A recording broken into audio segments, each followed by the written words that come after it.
Hi everyone, my name is Abhiraj Garakapati. Welcome to my YouTube channel Amazing Abhi.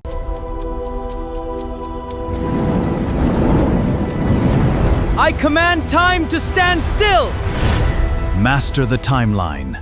That, as Logan entered Cairo, the largest commercial city in the kingdom of Grandia, voices filled the air from every direction. Merchants shouted out offers for rings, shields, fresh fruits, and vegetables. Walking through the city made Logan realize just how remote and miserable the McLean barony truly was. According to his memories, the man he was looking for had spent his youth in Cairo, and rumor said he still lived nearby. That man was known as the Golden Beetle, Philip Claude. He was a key figure in the Ares Empire, the strongest nation on the continent. The empire was a centralized power built on merit, meaning talent alone could elevate someone, regardless of age or gender. Even foreigners could rise to power and wealth there. Philip Claude was the perfect example. Born in Grandia, he became one of the richest merchants in the empire and the largest arms dealer on the continent. To many, he was branded a traitor to the kingdom of Grandia. In reality, however, despite being called the Golden Beetle,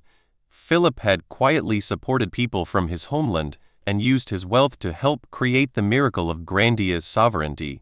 As Logan walked through the streets, he noticed a young man standing in the middle of the road and wondered if that could be him. The boy had just been scanned and was staring blankly ahead, clearly wondering how he would survive without a single coin to his name. Logan had heard rumors that Philip's business collapsed due to a scam, but witnessing it firsthand was far worse than he imagined. As the boy seemed to spiral into despair, even contemplating ending it all, Logan approached and tried to start a conversation, asking if he was Philip Claude. Philip confirmed it, though suspiciously, and asked who Logan was. From Logan's red eyes, steady gaze, and worn armor, Philip assumed the young man was dangerous.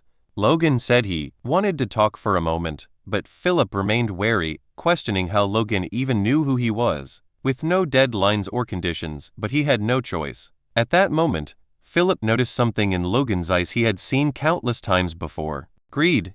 He quickly theorized that this young man dressed in old armor and appearing at such timing must be some mercenary thug. Logan tried to explain himself, but Philip panicked and started yelling that the payment deadline hadn't arrived yet. He shouted that the sale of his commercial property would be finalized in 3 days and told Logan to come back then. Logan assured him he wasn't there to collect any debt. Philip, barking like a rabid dog, kept yelling that none of his sales had gone through yet and ordered Logan to leave. Logan tried again to calm him, saying he wasn't there to collect money but to invest. That stopped Philip cold. When he asked if Logan was serious, Logan confirmed it. Philip started thinking that if this man wasn't here to collect debts, then he had to be insane for wanting to invest in someone who had completely failed. Still, part of him wondered if Logan might be telling the truth. He asked how much Logan wanted to invest. Logan flipped that question back, asking how much Philip needed, and saying he would help him clear his debts and get back on his feet. Philip remained suspicious and carefully studied Logan's expression and the dirt-stained armor. He concluded the young man must have traveled a long distance. When Logan pressed again for an amount, Philip snapped, calling him a disgusting scoundrel. He accused Logan of trying to trick him like everyone else had. He went on to say that he wasn't an investor, and that the crest on Logan's armor marked him as a member of the McLean barony in the southwest. To Philip, the McLeans were nothing but beggars, living off their rich relatives. How could a family that couldn't even pay its debts afford to invest? He warned Logan that impersonating a noble could get him executed, and complained that Logan had chosen the wrong target since he was completely broke. Logan analyzed the situation calmly. Even at rock bottom, Philip still showed sharp judgment, exactly what you'd expect from a future tycoon. Logan wondered how to calm him down as Philip ranted in the street about not having money to eat, let alone to die. Then Logan had an idea. He asked Philip to pay attention and released his aura. Philip was left stunned. Someone who awakened force so early wouldn't throw it away on a petty scam. He apologized, admitting that too much had happened recently and that he was overly sensitive. He asked what Logan really wanted from him. Logan replied that he wanted to hire him permanently and, as a bonus, pay off all his debts. Philip grew suspicious again and asked whether the McLean family even had that kind of money. Logan asked how much the debt was, estimating around 250,000 gold, and said he would cover it and provide another 300,000 on top of that. He then revealed the cash he'd been carrying. Philip stared at Logan as if he were an angel. He signed the contract immediately. The terms were simple and terrifying. If Philip ever tried to harm his boss intentionally, he would suffer unbearable pain as if his soul were being ripped apart. The witch who sealed the contract explained that if Philip didn't like the terms, he could awaken his force and become at least a high-ranking knight, hire a four-circle mage, or pay several hundred times the contract's value to break the curse. Philip was left speechless yet again. She dismissed them casually, telling them to come back sometime. Philip wondered if he had just been completely screwed. He realized that a single page of the magic contract was worth 30 slaves, meaning he had just paid a fortune to make Logan his savior. Logan explained that since they barely knew each other, trust didn't exist yet. If he was investing a fortune, he needed a guarantee. Once trust was built, the contract would be removed. He'd extended his hand. Philip thought the contract was a mess. He shook Logan's hand. When he asked what Logan needed him to do first, Logan replied that they needed to buy monster meat. Philip immediately called him a psychopath. Logan thought the reaction was understandable. Monster blood and flesh were poisonous, and burning them was considered common sense. But in a few years, everything would change. Once word spread that monster blood could be neutralized with common ingredients, food-scarce regions began consuming monsters. That winter, cases of deficiency started disappearing after people consumed Kellogg meat. Even individuals with injuries that caused sterility saw improvement. A year later, the Royal Magic Tower confirmed the findings. The Kellogg monster vanished from the continent, as the species was hunted to extinction after it was proven to enhance fertility. With that knowledge, Logan knew he could easily make 3 million gold, maybe far more depending on how much he secured. Walking beside a madman like this, Philip glanced at Logan with disappointment and wondered if it wouldn't be better to just run away. Inside a tavern, Logan and Philip sat down to discuss what their next move should be. Logan casually told Philip that he wanted to purchase monster meat worth 1 million gold coins. Philip nearly lost his mind hearing that and thought Logan had completely gone insane. Logan told him to calm down, confidently assuring him that he would make money even if he spent that much. Philip strongly objected and asked if Logan was absolutely sure about what he was doing. Logan confirmed without hesitation. Philip then asked what the price range per unit was for Kellogg meat. He explained that Kellogg meat was practically worthless at the moment. Most people simply burned it because there were no buyers. If someone at level 0 was sent to retrieve the bodies, it would cost around 200 gold due to kingdom transport fees. That fee was charged per unit. However, if multiple Kellogg's were transported together, the cost would drop significantly. Philip was impressed that Logan had even considered transport fees, and admitted that Logan's calculations were correct. He asked if, with that price per unit and a budget of 1 million gold, Logan planned to hire a mercenary guild to conduct a kingdom-wide hunt and buy everything they brought back. Logan confirmed it and asked if Philip saw any issues with that plan. Philip immediately explained that the approach was wrong. Since monster meat was being discarded anyway, Logan should hire a merchant guild instead. Merchants would transport and sell anything as long as there was money involved. Even if it was considered trash, they would gladly bring it. Philip confidently added that once Logan placed the order, they would likely deliver every piece of Kellogg meat in the kingdom, already cut and prepared. Logan was impressed, thinking his investment was already paying off. Half-jokingly and somewhat suspiciously, he called Philip an adorable punk. Philip brushed it off and told Logan not to worry about money anymore. From now on, everything would be handled by him. After all, his own future depended on Logan's success. Logan then handed Philip a list of materials, including ironwood cartridges, springs, and glue, instructing him to buy them in large quantities. Philip once again grew suspicious and asked if Logan was planning to open a toy factory. Logan replied that he had something far better in mind. In reality, Logan was having Philip acquire raw materials for weapons of war. He remembered how weapons made from these exact materials had been used during the invasion of the Kingdom of Grandia in his past life. Depending on the situation, even a single soldier equipped with them could hold back a knight. He also recalled that he had already tasked Dwayne with hiring mercenaries. Simply putting these weapons in their hands would be enough to gain a major advantage in the regional war. However, before that could happen, Logan needed two things: a craftsman capable of producing these weapons and an instructor skilled enough to train the mercenaries. 2 days later, in Harun, the city of mercenaries, Logan was speaking with Kizilin, a Renka mercenary. Before we move ahead, please take a second to like on this video. A like tells me that you enjoyed this topic. Your support helps Amazing Abhai grow naturally. Attempting to hire him as an instructor, Kizilin explained that he had never trained anyone productively before. Logan insisted the job wouldn't be difficult, since he only needed Kizilin to train rank C mercenaries. Still hesitant, Kizilin said he didn't know what Logan had heard, but all he had ever done was guide a few young people. He suggested Logan leave the task to professional instructors. Logan internally dismissed the excuse. He knew Kizilin well from his past life. Kizilin could wield every existing weapon, had exceptional horsemanship, and more importantly, was an outstanding instructor. The mercenary squad Kizilin trained after retiring from a serious injury had been stronger than any other. Logan offered 4,000 gold coins.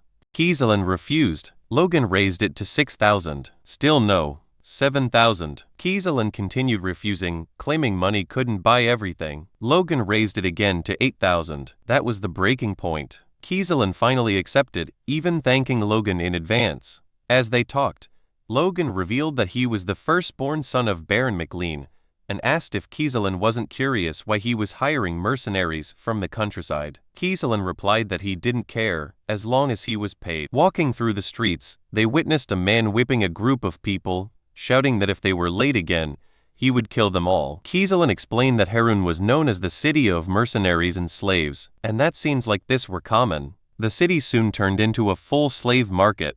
Logan replied that he was familiar with this reality, and even considered buying a slave himself. A merchant noticed him, assuming he was a clueless country bumpkin, and called him over, boasting about unbeatable prices.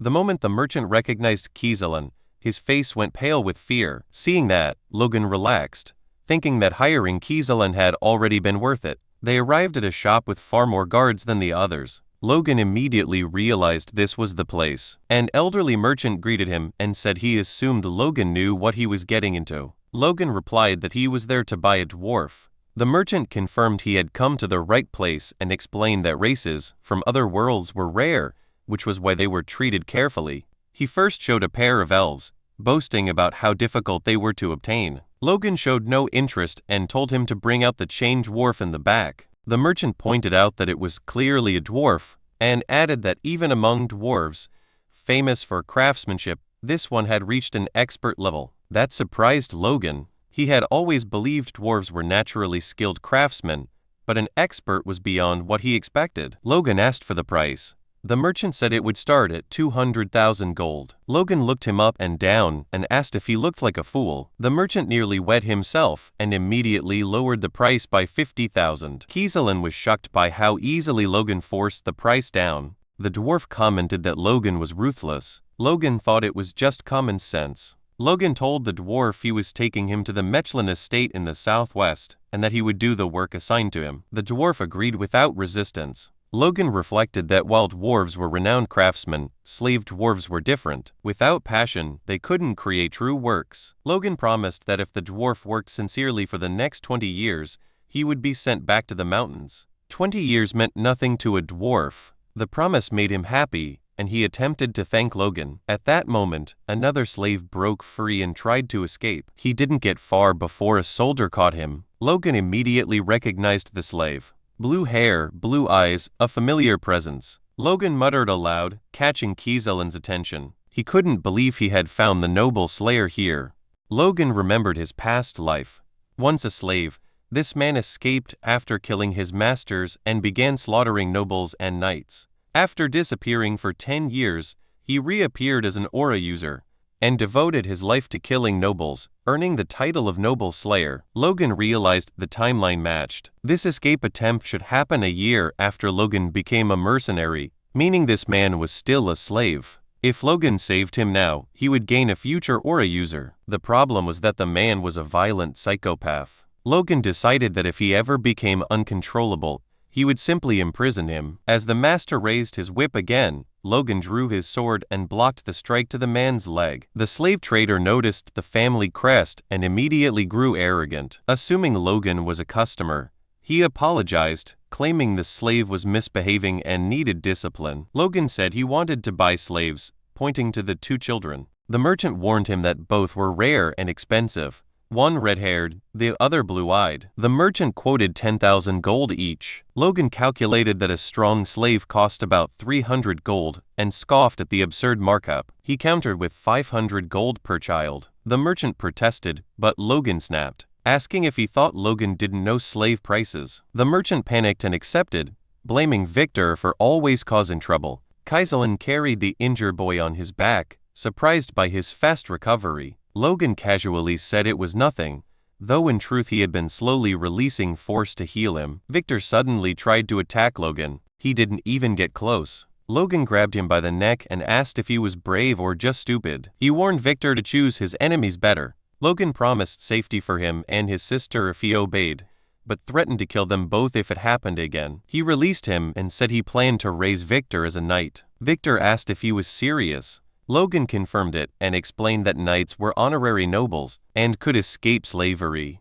Not just Victor, but his sister as well. Victor swore loyalty instantly. Watching them, Logan realized his assumption was correct. The sister was the key to controlling the noble slaves' violence. Logan stated that their training would begin as soon as they returned home. Logan then asked Hammer the dwarf to step closer for a moment. He told him he would begin drafting a contract, a magical one, and clearly explained its terms. If Hammer worked for him for the next 20 years, Logan would personally send him back to the mountains afterward. Hammer was stunned. He couldn't believe Logan was serious about returning him to his own people. Logan continued calmly, saying that it was hard to trust promises made of nothing, but words carried away by the wind. He asked if there was any issue with the contract or if Hammer didn't want to go through with it. Hammer responded immediately and gratefully. He said he wanted it with all his heart and would do anything Logan asked of him. He kept thanking him, unable to believe that someone would truly do this for him. Watching his reaction,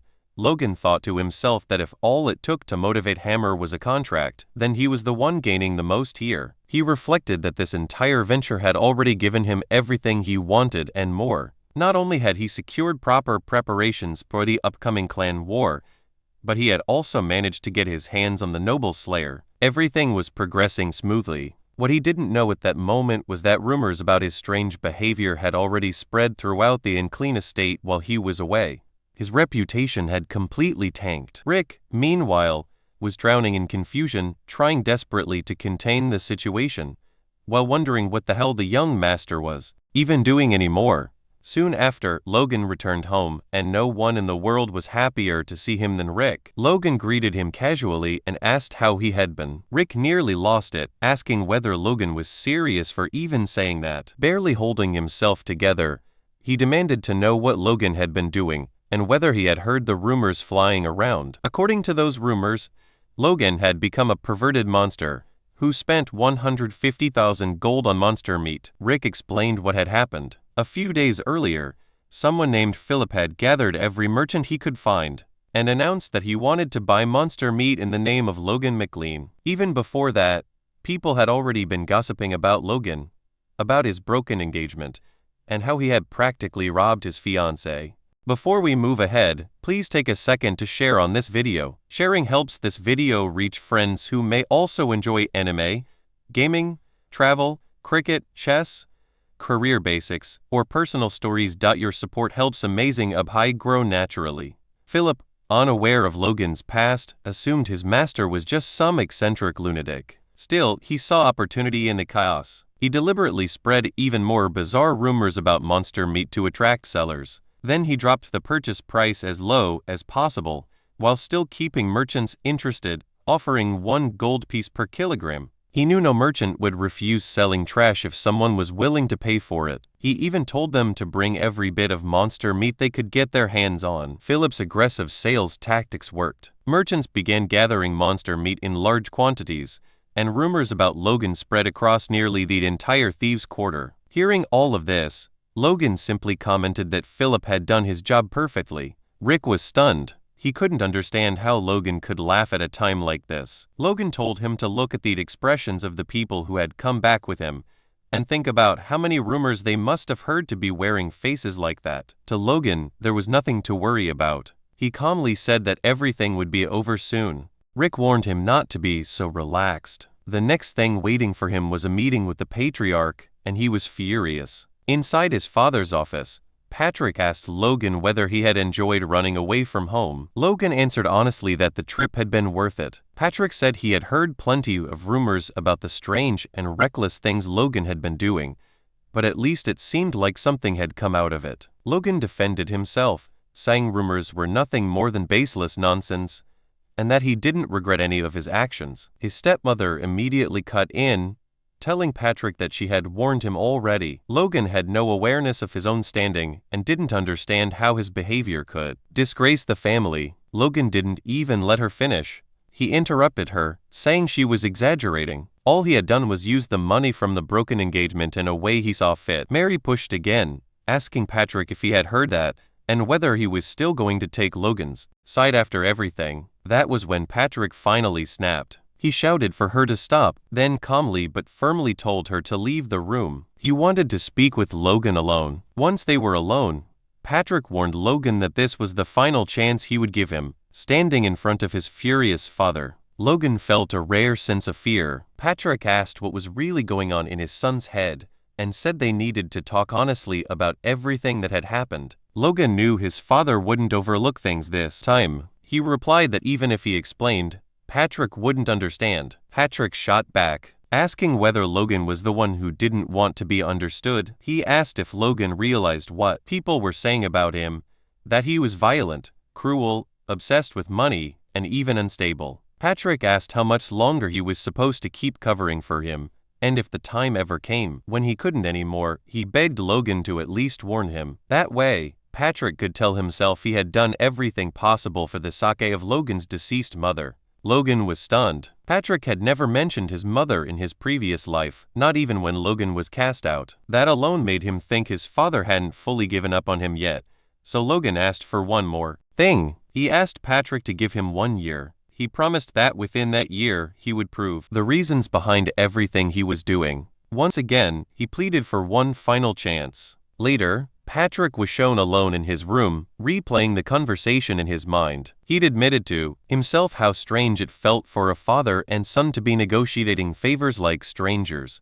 He thought that if Logan failed to prove himself after 1 year, he would have to make a decision. Because, before being a father, he was the patriarch of House McLean. Patrick looked at a portrait of Logan's mother and apologized to her, saying he didn't understand what was happening to their son. He continued speaking to her image, admitting that he had promised to protect Logan and raise him properly, but in the end, everything had fallen apart because of his own neglect. Walking through the castle corridors, Logan suddenly ran into his younger brother. What he saw made him freeze. Ronan had awakened his force. Ronan commented that Logan guessed it quickly and added that he had caught up faster than expected. Logan felt genuine happiness, seeing Ronan awaken so early at only 14 years old. In his past life, Ronan's force had only manifested during the clan war, but this time it had happened far sooner. Ronan told Logan that it was thanks to him. Seeing Logan's confusion, he explained that when Logan returned, the knights tried to stop him from reaching him. In that moment of desperation, his force awakened, and he ended up defeating the knights just to meet Logan. Logan burst out laughing and praised him, telling him he had done well. He thought that once Ronan's force stabilized, teaching him the secrets of the divine sword would make him far stronger than he ever was in the past. Later, in a cabin south of the McLean estate, Logan met with Dwayne. Dwayne informed him that all 35 ranks C mercenaries he requested had arrived. The mercenaries were furious. It had been 10 days since they were summoned, and none of them had seen Logan even once. Some muttered that a petty baron's family wouldn't dare provoke a mercenary guild unless they were insane. Others said they might never find out, since the rumors surrounding Logan had already reached them and weren't light at all. They mocked his appearance, saying he wore armor and carried a sword like he was pretending to be a soldier. Hearing all this, Logan realized that if he didn't put these professional scoundrels in their place, he'd never be able to control them. He addressed one of the mercenaries directly, and asked if he thought it was funny to wear armor and carry a sword. The man replied that he didn't understand and asked how Logan had even heard his comment from that distance. Logan mocked him openly, saying that way of thinking only worked if you had the talent to back it up. He called him nothing more than an insignificant C-rank mercenary and asked what imaginary skills gave him the confidence to look down on others. He sarcastically asked if he had offended him, acknowledging that even low-level men had pride, and told him to step forward if he wanted to settle it. Logan then made a clear offer. If the mercenary could land even a single hit on him, he would be allowed to leave immediately and would be paid a full year salary. Logan swore it on his noble honor and made sure everyone present served as witnesses. The mercenary stepped forward, pleased, saying Logan couldn't take his words back now. He tried to intimidate Logan by sizing him up, but his massive build only drew comments from the crowd. Some wondered if he was already rank B. Others said he might reach it after this job. Logan scoffed, realizing that was exactly where the man's confidence came from. The mercenary told Logan to attack first. Logan replied that he would regret that choice. The mercenary ignored the warning, claiming he had used a sword far longer and didn't need to worry. He even asked if Logan needed any advantages. Logan focused his force and punched him square in the face. The impact stunned everyone. The duel ended instantly, with the mercenary sprawled on the ground and teeth flying through the air. The remaining mercenaries stared in disbelief. Logan simply stretched his shoulder, scoffed, and asked if anyone else felt like running their mouth. They couldn't believe someone his age had already mastered force. It felt absurd. Kieselin watched quietly, thinking he had always known Logan was different, but never imagined he was this capable. Logan declared that no one would be making comments anymore. He then formally introduced himself as Logan McLean, the one who had summoned them. He explained that many of them were probably wondering why he was spending so much money to hire mercenaries. He told them his plan was to train them into crossbow knights. Dwayne and Kieselin were both surprised, and the mercenaries didn't know what to make of it. One of them muttered that they would spend most of their time reloading. Kieselin quietly told Logan that crossbows were inefficient weapons for knights. Logan replied that he already knew that. Confused, Kieselin asked why he would insist on them anyway. Logan explained that crossbows were far more destructive than bows, but inexperienced users needed over a minute to reload on horseback. Even carrying several loaded crossbows, they would run out of firepower quickly. It was no surprise they were confused. Logan told Kieselin to train them properly first, even if he thought Logan was just wasting money playing soldier.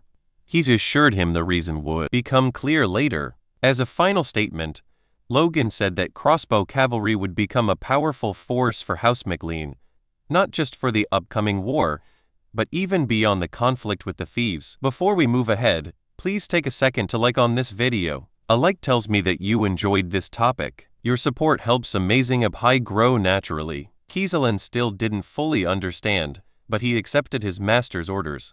A few days later, Logan sat alone in his room, staring at a sheet of paper in his hands. Out of the 350 mercenaries they had recruited, only 312 had passed the basic qualification test.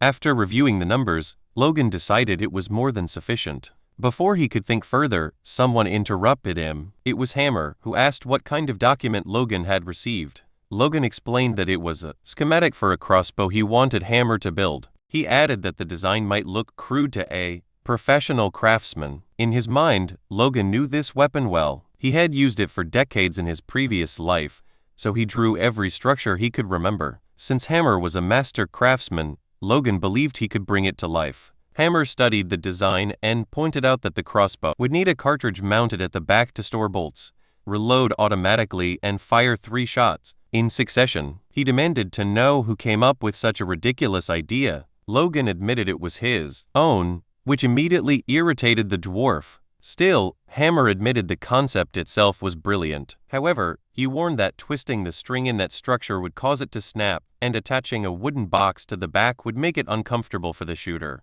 He asked Logan what he planned to do about those issues. Logan casually replied that it wasn't his problem, and that Hammer should figure it out himself. That response made the dwarf visibly furious. Logan quickly clarified that he was joking. He'd agreed that the bolt size needed to be reduced to shrink the cartridge and accepted that it would be a single-shot weapon. Instead, he suggested producing preloaded cartridges that could be swapped after each shot, calling them magazines for simplicity. Hammer was left speechless. He pointed out that even a skilled shooter couldn't fire 2 bolts from a crossbow in under a minute, and that this design felt like a weapon from another era entirely. Logan thought to himself that it was exactly that, a weapon born in the future. Hammer then commented that most people believed building such a weapon only required a spring, some wood, glue, and a bowstring. To him, this was a challenge worth taking on. He said he would attempt it. Logan immediately asked when it would be ready. Hammer shot back,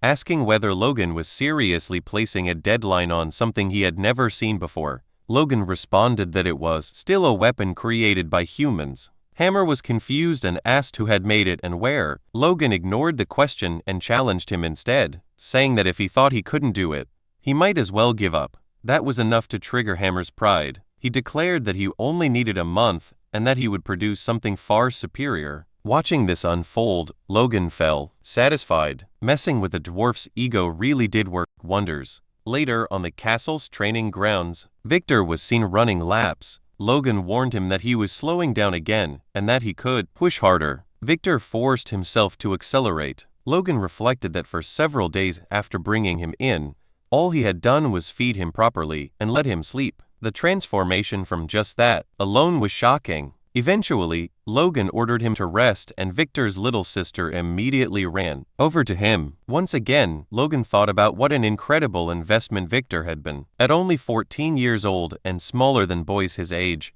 Victor had managed to run 20 kilometers without stopping. The talent was obvious, but what impressed Logan even more was his perseverance.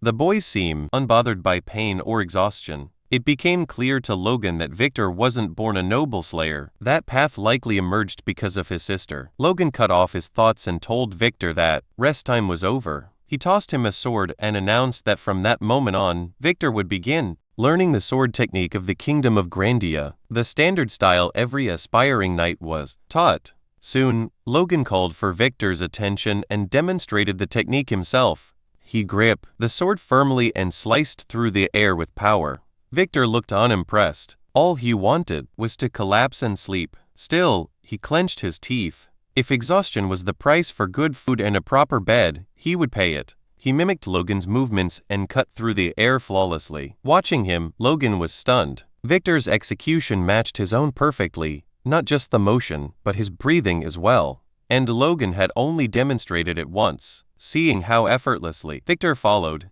made Logan admit that even Ronnie hadn't been this talented at the same age. Logan told Victor that once he built enough stamina and performed the technique perfectly more than 1,000 times in a row, he could call himself a knight. Victor's eyes lit up at the thought. When Logan asked if he believed he could do it, Victor answered eagerly that he could. Logan added that if Victor needed anything for his training, he could ask Rick, who would probably handle most requests. Victor shook his head and said he didn't need anything. Logan pressed him again, but Victor's only request was that Logan take care of his sister. That alone was enough for him. Logan thought it was the perfect answer. As he continued overseeing Victor's training, Logan acknowledged that the boy wasn't ready for war yet, but in the future, he would become a powerful asset to House McLean. He also concluded that the mercenary corps and whatever weapon Hammer managed to create would form a terrifying force together. Even so, Logan reminded himself not to get carried away.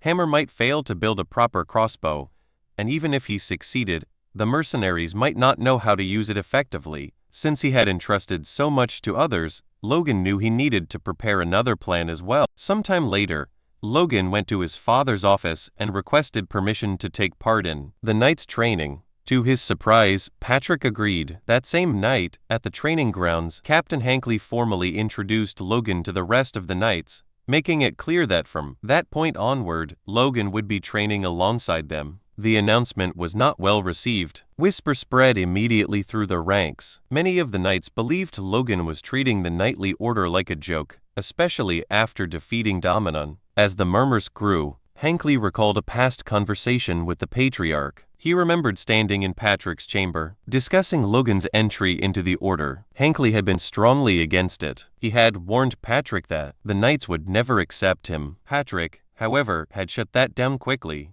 He told Hankley that he wasn't asking for special treatment for his son. In fact, he wanted Logan treated exactly like any other rookie, if not harsher.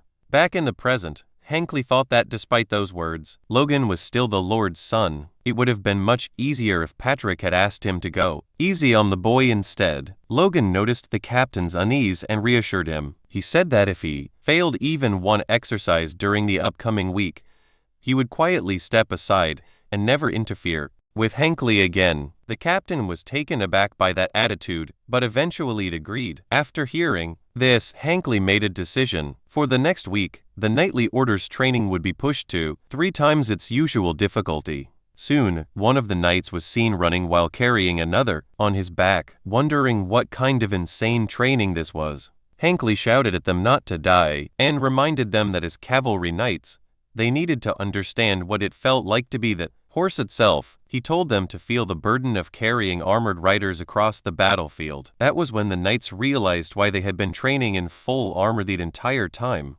Some of them cursed under their breath, blaming everything on that troublesome newcomer. They started betting on how long Logan would last. 1 day, 2 days, maybe 3. They were wrong. Logan was sprinting at full speed, charging through the field, weaving past everyone else. The sight left the knight speechless. Even Captain Hankley was stunned. To make it worse, Logan was smiling the entire time. Hankley grew furious. At this rate, it wasn't Logan who would fall behind. It was the knights themselves. He immediately ordered everyone to stop and announced a 10-minute break. Then he walked over to Logan, asking how he was feeling after that run. What Hankley really expected was an honest admission of exhaustion and excuse to pull Logan out of the madness. But Logan cut him off before he could finish. He said it was easy. Hankley was dumbfounded and asked what he meant. Logan replied that it was excellent training. If the knights went through this every day, there was no way they wouldn't become strong. He even added that he was looking forward to the next session. Nearby, 2 knights lay on the ground, barely holding on. Hankley realized this was not how he intended things to go. Logan, on the other hand, clearly didn't care. If you enjoyed this video, please hit the like button and subscribe to Amazing Appy. Subscribing makes sure you do not miss the next video, and it gives me motivation to keep improving the quality of every upload. Thank you for being here, and I will see you in the next one.